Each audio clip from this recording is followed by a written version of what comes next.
Entonces decía, se me cortó justo, ese requisito de escritura del acta de una audiencia judicial, por imperio de la ley de firma digital, puede ser suplido con un video del acto, lo cual es mucho más profundo, ¿no? Porque la verdad es que uno en un acta nunca es capaz de reflejarlo todo.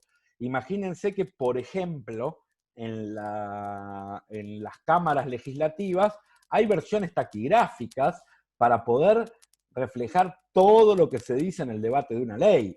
Ustedes se imaginan que en la cantidad de cosas de la vida en sociedad que tenemos hoy, que requerirían la presencia de taquígrafos, sería imposible hacerlas.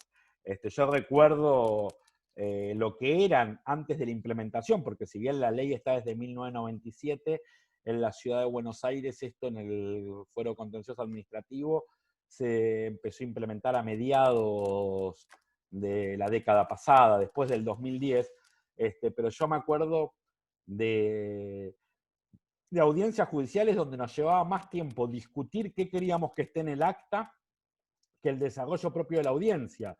Me acuerdo una sobre falta de vacantes, donde la forma en la que redactaban el acta nunca quedaba claro lo que el sindicato docente había dicho sobre la falta de vacantes, ¿no? Y no había forma de convencer a la secretaria del juzgado que ponga textuales, ¿no? Y ella solo quería narrar la discusión, y el secretario general del sindicato docente, que era el actor, el demandante en el juicio, quería que las palabras de él figuraran textuales en el acta.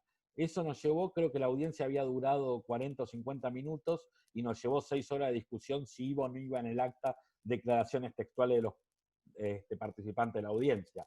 Bueno, todo eso ya está, dejó de discutirse. El acta de una audiencia judicial de lo contencioso administrativo en la ciudad de Buenos Aires ocupa menos de una carilla, solo dice nombre y apellido de los presentes y su número de DNI y cuál es la dirección digital en la que puede accederse al video de la audiencia. Y la audiencia está grabada, y el que quiera saber qué pasó en esa audiencia, entra, ve el video y lo sabe con total exactitud, porque ve todo lo que pasó, ¿no? Y para que esto pudiera suceder fue necesario establecer, primero, que todas estas cosas que habíamos dicho, todo lo que puede reflejar actos o hechos, es un documento, que eso va a ser documento sin importar cuál es el formato de su fijación, ¿sí? Y que cuando tenemos un documento digital satisface la exigencia de escritura. Ahora bien, para que eso también suceda, en algunos casos, sobre todo cuando necesitamos satisfacer la exigencia de escritura, vamos a necesitar poder garantizar estas cosas que decíamos, ¿no? Entonces, la firma electrónica nos va a venir a cumplir dos funciones. Por un lado, la función genérica de la firma, ¿no? Y de la identificación del firmante, pero además nos va a permitir la verificación de la integridad de ese documento, ¿no?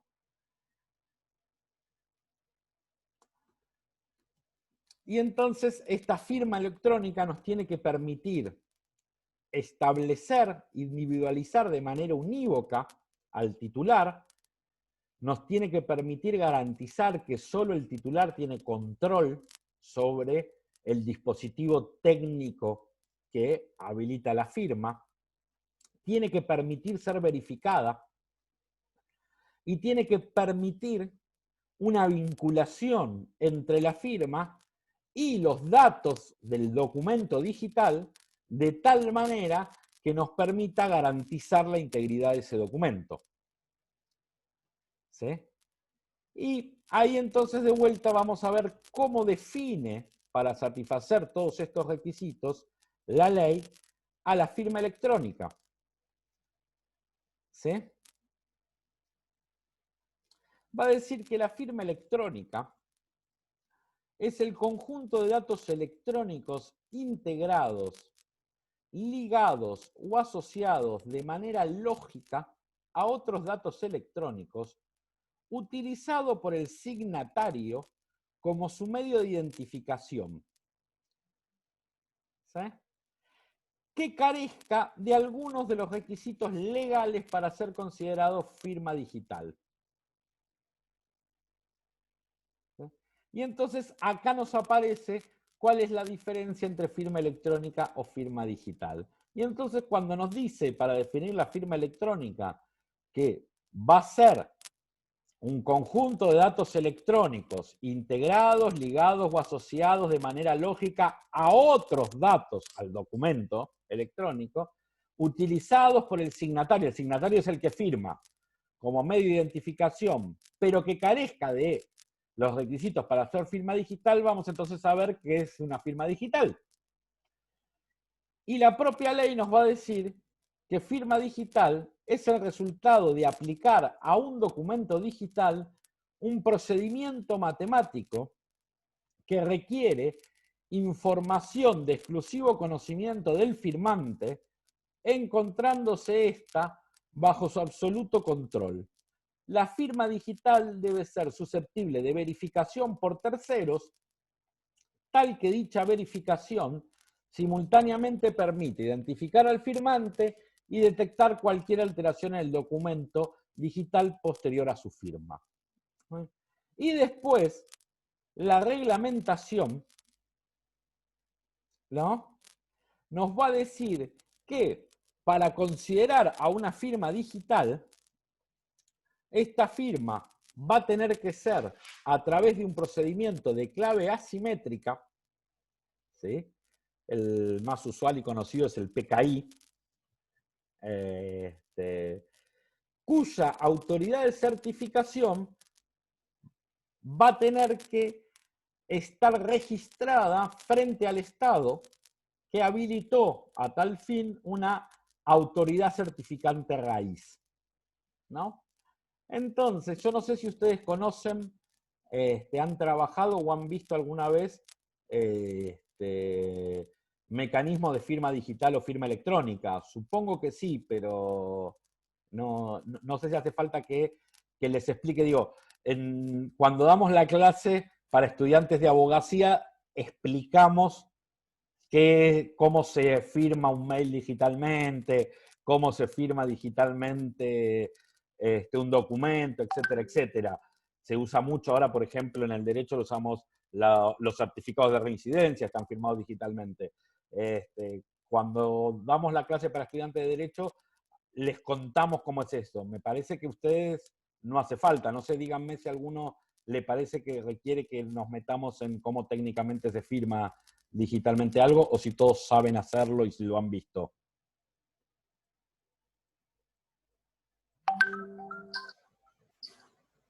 Bueno. A ver, supongo que el... acá, bueno, alguien dice que no lo sabe. Bueno, si quieren, pruébenlo. En general, los sistemas de mail lo permiten, ¿no? El mecanismo de firma digital o firma electrónica adoptado por nuestro país, ¿no?, es un mecanismo de lo que se llama criptografía o clave asimétrica, ¿sí?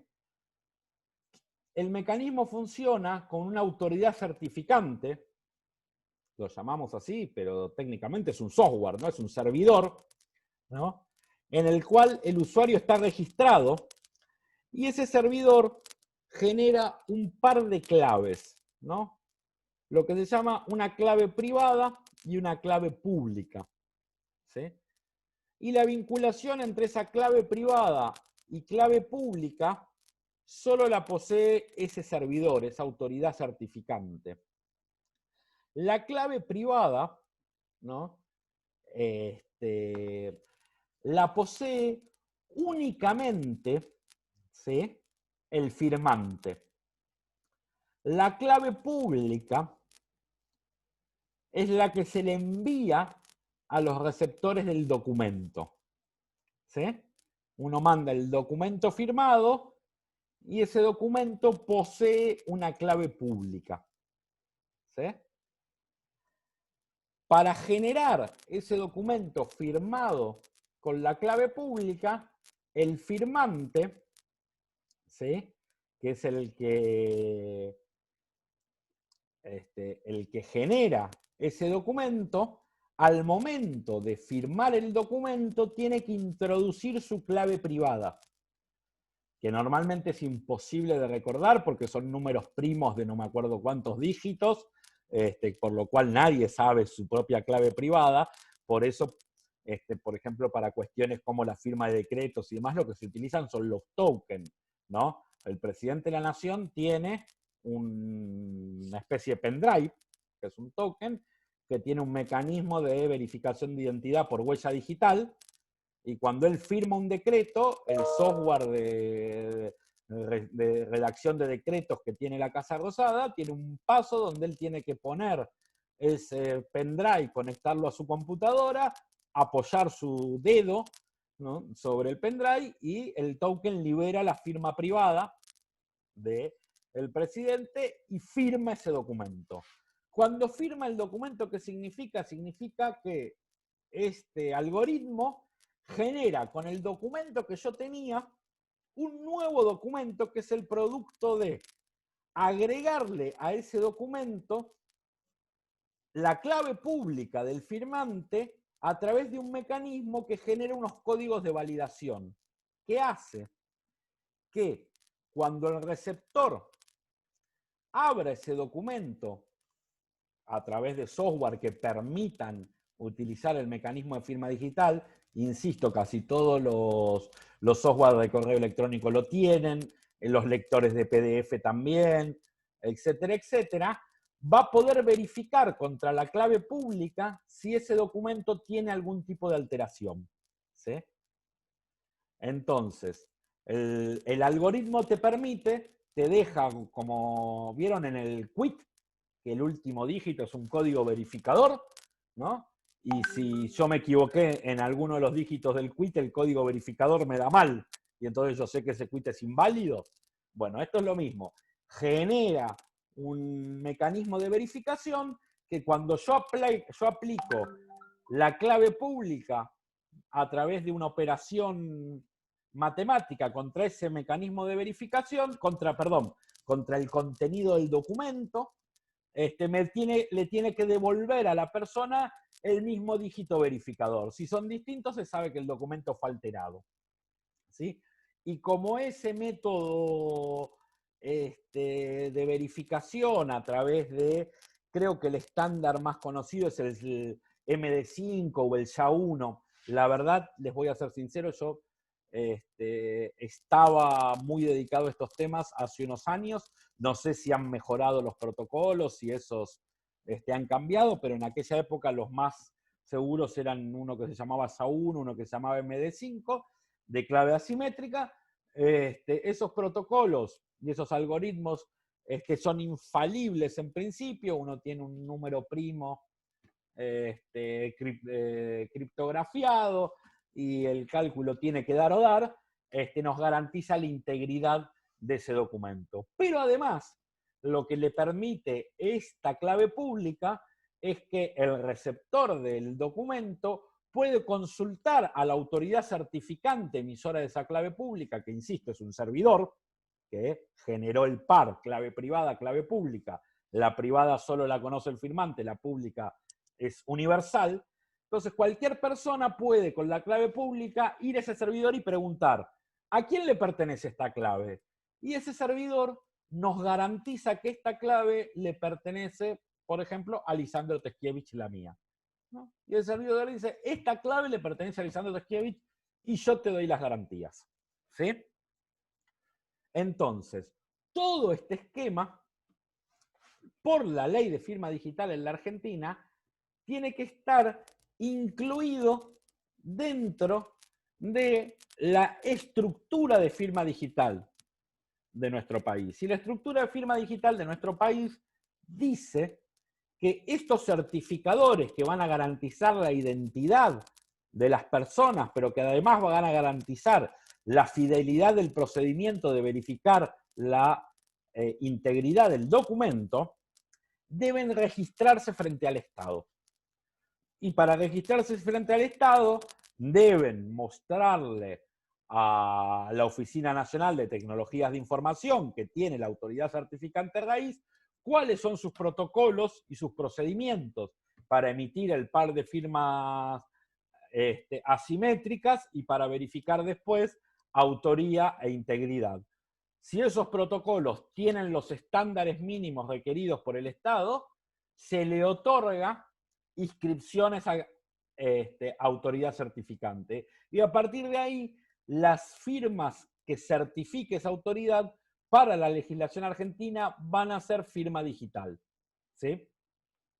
Y entonces, esa autoridad podría directamente ella registrarse frente a la autoridad certificante raíz, o podría esa autoridad certificante registrarse frente a otra autoridad certificante que después se registra frente a la autoridad certificante raíz, y así sucesivamente.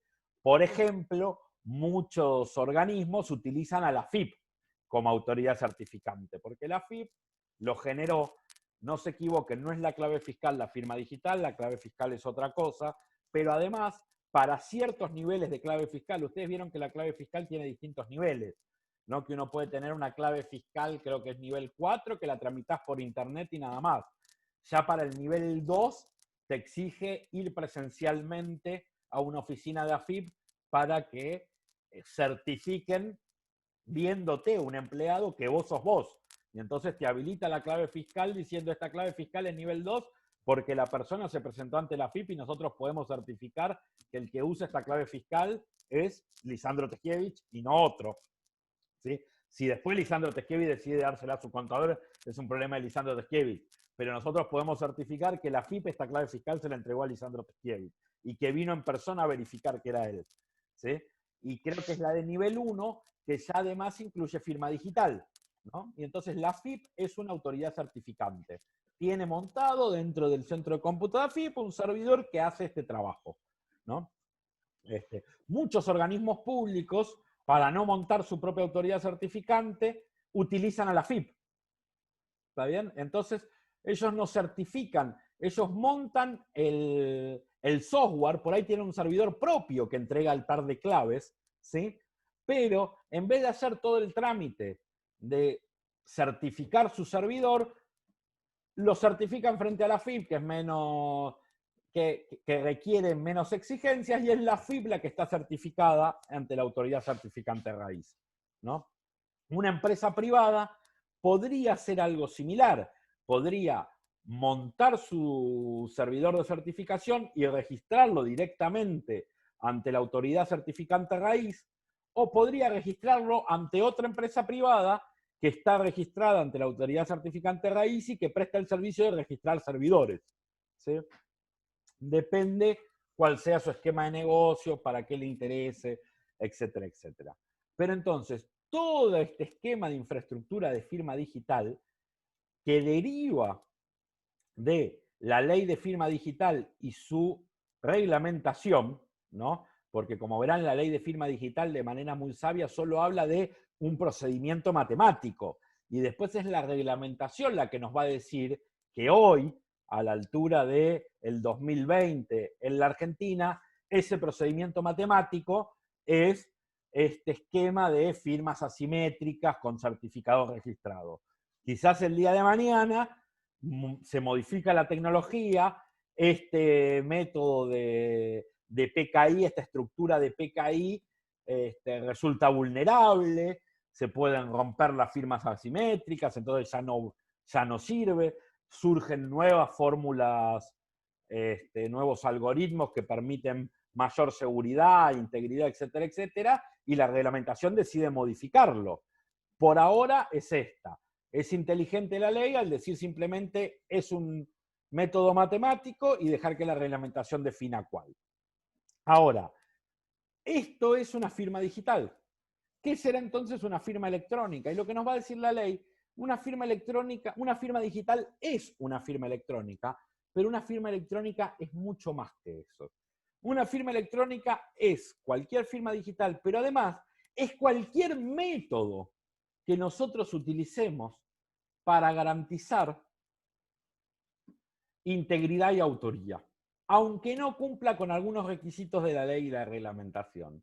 Entonces, si yo tengo un método que a mí me permite individualizar a una persona y me permite garantizar la integridad de algún documento y me permite vincular esas dos cosas, este documento fue creado por esta persona y no fue modificado después de que esta persona lo firmó, voy a tener una firma electrónica, aunque no sea un método de clave asimétrica, aunque no esté registrado ante la autoridad certificante raíz. Por ejemplo, hay muchas empresas, no hay muchas empresas que den el servicio, así que no son muchas las empresas, pero algunas de las empresas que brindan este servicio, yo me acuerdo ahora de una, igual no sé si no cerró hace poco, pero que existía, que era Certisur, ¿no?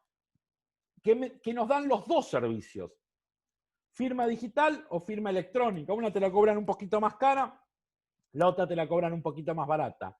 Y en realidad, los dos servicios te los dan con la misma tecnología. ¿Sí? Uno de los servicios es electrónico y el otro es digital, pero los dos son clave asimétrica y servidores con la misma tecnología y los mismos algoritmos, ¿no? Para garantizar autoría y integridad. ¿Cuál es la diferencia entre uno y otro servicio que da Certisur? Sí, ahora vamos. No, la que tiene más peso es la firma digital. Ahora vamos a explicar la diferencia legal entre una y otra. La firma digital es la que tiene mayor peso. La firma electrónica es las firmas digitales y abarcan otras más que tienen menos peso. Y ahora que estoy explicando cómo es, vamos a entender por qué. En este caso, por ejemplo, de esta empresa que te brinda firma digital o firma electrónica, las dos son exactamente iguales técnicamente hablando. ¿Cuál es la diferencia? La diferencia es que en el caso de la firma electrónica, el servidor que valida mi firma electrónica no está certificado ante la autoridad certificante raíz. Y en el caso de la firma digital, por ley, para ser firma digital, tiene que estar certificado ante la autoridad certificante raíz. ¿Por qué alguna empresa puede elegir esto? En la práctica, porque uno de los requisitos que pone la reglamentación en la Argentina es que el servidor para registrarse entre la autoridad certificante raíz tiene que estar en territorio argentino. El servidor físicamente debe estar en territorio argentino para poder ser inspeccionable físicamente por la autoridad de aplicación, ¿no? Por cuestiones de la economía, pareciera ser que para ciertas empresas es más barato brindar el servicio con servidores en el extranjero. En general, porque como el servidor tiene capacidad para certificar millones de firmas, ¿no? Se utiliza el mismo servidor para muchos países, ¿no? Entonces, por ejemplo, esta empresa que yo mencionaba, la firma digital te la da con un servidor que está en la Argentina y te cuesta una cantidad de dinero, la firma electrónica te la brinda y el que te certifica es un servidor que está en Miami. Y le cuesta más barato, para ellos tiene menor costo, te la vende a vos más barata. Y esta es la diferencia. En la práctica, los mecanismos son los mismos. Ahora, legalmente van a tener distinta importancia. Y van a tener distinta importancia porque el Estado argentino, al servidor que esté en Miami, no lo puede controlar. Y no me puede garantizar la integridad de ese servidor que está diciendo que el que firmó esto es Juan y no Pedro, y que esto no fue modificado. Mientras que el que tiene el servidor en suelo argentino sí lo puede garantizar. Este es uno de los requisitos. Hay otros requisitos para certificarse, por lo cual algunas empresas optan por certificarse, otras no. Hay que pagar una licencia. Digo, hay algunas cosas que hacen que a veces con la misma tecnología con la que se pudiera hacer una firma digital, hay algunas empresas que prefieren mantenerse en el ámbito de la firma electrónica porque les es más económico y para los fines que tienen les alcanza. Y acá sí vamos a ver entonces cuál es la diferencia entre si yo tengo una firma electrónica o tengo una firma digital, porque esto va a ser importante seguramente para quienes tengan que desarrollar algunos sistemas que deban incluir autentificación de documentos o de identidades. Quizás el sistema de la firma electrónica o la firma digital es un sistema que les puede resolver ese problema, que incluyéndolo es un mecanismo, no un sistema, que incluyéndolo en su sistema resuelve ese problema de manera práctica y segura, y a veces van a necesitar que sea firma digital y a veces con que sea firma electrónica les va a alcanzar, ¿no? ¿Cuál es la gran diferencia legal entre una y otra? El problema del no repudio. Si yo me encuentro ante un documento electrónico digitalmente firmado, tengo una situación, y si me encuentro ante un documento electrónico electrónicamente firmado, me encuentro ante otra situación. ¿Sí? Si el documento está digitalmente firmado, es decir, si utilicé un algoritmo de clave asimétrica provisto por un certificador registrado por el Estado en la autoridad certificante raíz, el documento firmado se presupone auténtico y se presupone que su autor es el titular de esa firma. Y si el titular de esa firma quiere decir que algo de lo que dice ese documento es falso o fue modificado, o que ese documento no lo hizo él, va a ser el titular de la firma el que tenga que demostrar que ese documento no lo hizo él o que ese documento fue alterado. Porque si está firmado digitalmente con una clave asimétrica registrada por un certificador registrado, para la ley argentina ese documento es válido y le pertenece al titular de esa firma. Tendrá que ser él el que demuestre que otra persona usó su clave o que alguien encontró una forma de romper la seguridad, alterar el documento y dejarlo de manera perfecta para que al aplicarle la clave pública no demuestre que hubo una alteración del documento. En caso contrario, ¿no?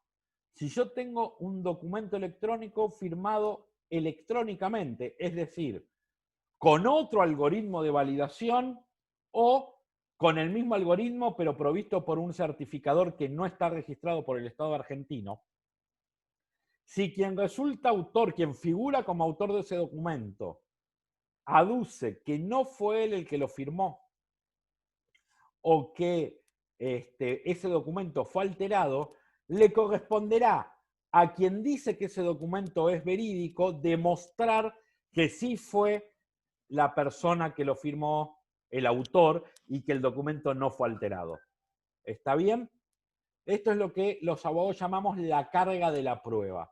Lo que te define si la firma es digital o si la firma es electrónica es la carga de la prueba. ¿Quién va a tener que demostrar que el documento es válido y lo firmó quien dice que lo firmó?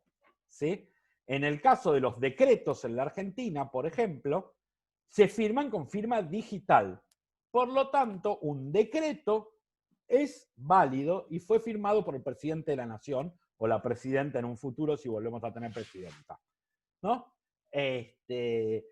Y si alguien quiere decir que ese decreto es falso, tiene que demostrar que esto no fue así. Un documento firmado con una firma electrónica no se requiere. Ahora, cualquier otro mecanismo matemático que a mí me permite individualizar al autor y la integridad del documento va a ser considerado como firma electrónica y va a tener una validez como firma. ¿Sí? Como firma, ¿dónde? Y acá viene la importancia del documento. Los documentos en general, no solo los electrónicos, se dividen en documentos públicos y documentos privados. Los documentos públicos son aquellos de los que se tiene, los abogados decimos, fe pública. Es decir, no se tienen dudas, lo tenemos por cierto, ¿sí? Y no lo podemos discutir. Los documentos privados son aquellos que las partes, si es un contrato, arreglan o una persona produce, ¿sí? Y en principio es válido en tanto su autor lo reconozca, ¿sí? O en tanto quien diga que ese documento tiene alguna validez pueda demostrar esa validez, ¿sí? ¿Cuáles son los documentos públicos? Las leyes, todo lo que se publica en el boletín oficial es un documento público, ¿sí? De eso no hay duda que es verídico, ¿sí? Y los documentos certificados por escribano, De eso vive un escribano, ¿no? El sistema argentino, en otros países los notarios hacen otra cosa y por eso son mucho más baratos. En la Argentina, nuestro sistema de notaría, así se llama, que es el de las escribanías, es muy caro. Es muy caro, ¿por qué? Porque el escribano da fe pública de que lo que dice el documento es verdad. Y si después se demuestra que algo de lo que decía ese documento era falso, el que responde con todo su patrimonio es el escribano. ¿Sí? Si yo le compro una casa a alguien, lo tengo que hacer por escritura pública. Y si después resulta que ese alguien no era el dueño de esa casa y me vendió algo que no era de él y aparece un tercero y me saca la casa porque era de ese tercero, a mí el escribano me tiene que devolver toda la plata que pagué. Me lo tienen que devolver los dos, el que me estafó vendiéndome la casa, pero el escribano es solidariamente responsable y me tiene que devolver la plata porque él me dio la fe pública de que lo que decía esa escritura de que esa persona era el dueño de la casa era cierto. Y yo le compré confiado porque el escribano se hacía responsable. ¿Está bien? Hay otros funcionarios que pueden dar fe pública de las cosas. Por ejemplo, los secretarios de juzgados. Y algunos documentos sobre alguna documentación a algunos otros funcionarios públicos. Muchos de ustedes habrán hecho trámites en la propia universidad donde van a ver que en la copia que ustedes se llevan les aparece un sello que dice es copia fiel, firmado por la directora del Centro de Política Educativa, ¿no? Por la licenciada Gabriela Peirano. Yo ahora no lo soy más, pero en algún momento era director de dictámenes de la Universidad Jauretche y yo tenía la facultad de certificar las resoluciones del Consejo Superior. Y las resoluciones del Consejo Superior llevaban mi firma al lado que certificaba la fe pública de que esas resoluciones decían lo que había aprobado el Consejo Superior. ¿Sí? Bueno, estos son documentos públicos, son documentos que no se pueden discutir. Hay una resolución del Consejo Superior, su contenido es lo que votó el Consejo Superior. Y no hay discusión. Y si alguien quiere discutirlo, tiene que hacerlo un juicio especial que se llama de reargüir de falsedad y tiene que conseguir que un juez declare que ese documento era falso. Si no, ese documento es válido. Si yo tengo un documento privado, sea electrónico o sea en papel, es al revés. Por ejemplo, tengo un contrato de alquiler, ¿no? Yo soy el alquilo, tengo un contrato de alquiler, ¿no? Y por alguna razón entramos en juicio con la persona dueña de la propiedad, mi locador. Vamos al juicio a discutir que uno de los dos no cumplió el contrato. Ambas partes vamos seguramente a llevar nuestra copia del contrato. Y si cuando presentamos nuestra copia del contrato hay alguna diferencia entre la que tiene cada uno, le corresponde al que defiende su copia válida demostrar que esta es la copia de verdad que firmamos y que la otra es la que alteraron. ¿Sí? Si ese contrato fuera electrónico, si está firmado con firma digital, el que tiene el firmado por firma digital no tiene discusión, el de él es de verdad. Si está firmado con firma electrónica, el que dice, este es el contrato que firmamos, tiene que demostrar de verdad que el otro fue el contrato que firmó. ¿Sí? Esta carga de la prueba es lo que es la diferencia central entre cada una de las firmas y es lo que hace que los documentos digitales, digitalmente firmados, para la legislación argentina tienen el valor de documentos públicos. Cualquier cosa que yo firme con una firma digital, es decir, con un algoritmo de clave asimétrica certificado por un certificador registrado en la autoridad certificante raíz, cualquier cosa que yo firme de esa manera tiene el mismo valor que si yo lo hubiera firmado delante de un escribano público. Nadie lo puede discutir. ¿Sí? Por eso, y para no dejar sin trabajo a los escribanos, hay algunas cosas que quedaron específicamente afuera de la firma digital, como son la firma de testamentos, las cuestiones del derecho de familia. Hay algunas cuestiones que no se puede, la ley dice, no las podés firmar digitalmente. Pero es por ahora. Supongo que en el futuro eso va a ser modificado en la ley y van a poder entrar en la firma digital también. Pero bueno, en principio, esta es la definición legal de documento, esta es la definición legal de firma digital y de firma electrónica, y estas son sus similitudes y diferencias. Va a ser importante en el desarrollo de su profesión, tanto para la suscripción de contratos, ¿sí?, como para el desarrollo de sus propios productos informáticos que ustedes como profesionales hagan y vendan. Va a ser importante que conozcan cómo funciona cada uno de los dos y que sepan sus diferencias. Para que tengan claro, por ejemplo, ¿vieron la aceptación de términos y condiciones que tienen los sitios web? ¿Sí? En general, es un procedimiento más que no tiene ningún tipo de validación. Pero cuando es en algún sitio web donde yo tengo que tener usuario y contraseña, esa aceptación que yo hice es una firma electrónica. El clic que yo puse es una firma electrónica. Yo firmé electrónicamente ese contrato de términos y condiciones como un contrato de adhesión. ¿Sí? Por supuesto, como es una firma electrónica, no digital, si alguna vez alguien me quiere decir que yo violé los términos y condiciones de un sitio, ¿sí?, y mi defensa es, yo no firmé nunca que aceptaba los términos y condiciones, va a ser ese alguien el que deba demostrar que yo acepté los términos y condiciones, y que fui yo y no otro el que en mi nombre los aceptó, ¿sí? Pero en principio, en tanto yo no desconozca que los acepté, eso es un documento válido y ese es un contrato que firmamos. Yo acepté términos y condiciones a través de mi firma electrónica. ¿Sí? Queda un minuto de clase. No sé si quedan preguntas, dudas, y les parece que vale la pena volver a conectarnos, o si podemos con esto dar por cerrada la clase, no nos volvemos a conectar y enviamos ya después la clase por mail. Voy a tratar de hoy mandar la clase de hoy y la de la semana pasada, que la verdad estuve con muchos problemas de conectividad y no lograba tener el tiempo suficiente para que me suba a YouTube. Pero bueno, díganme ustedes si les parece que nos volvemos a conectar o ya estamos. Profe, todo esto que hablamos hoy está dentro del material que mandó, ¿no? Sí, por supuesto. Si es así, ya es suficiente. Ah, ok, listo.